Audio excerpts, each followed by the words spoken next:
কাজ করতে তো ভালোবাসি না, কিন্তু কাজ তো আমার কিছু ছাড়ে না। সেই জন্য আজকে বানাচ্ছি পাস্তা। শেষ পাস্তা বানাচ্ছি, সেই জন্য আজকে নুডলস ব্যবহার করছি। পাস্তা দিয়ে বানাচ্ছি, নুডলসটাও দিয়ে দেবো, লবণও দিয়ে দিলাম, সামান্য তেলও দিয়ে দিলাম। আর এক চুলায় মশলা করে নিচ্ছি। পাস্তাতে আমি বাটার ব্যবহার করবো, বাটারটা একটু কেটে নিই। বাটারটা গলে গেছে, পেঁয়াজ কুচি, মরিচ কুচি এগুলো আমি সব দিয়ে দেবো।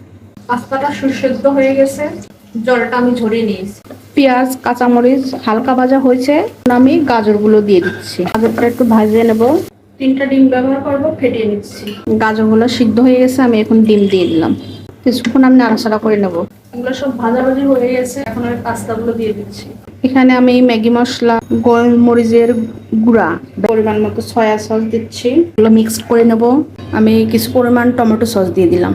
আসলে রান্নার তো নিয়মের শেষ নেই, অনেকে অনেকভাবে রান্না করে। দেখেন আমার পাস্তাটা রেডি হয়ে গেছে।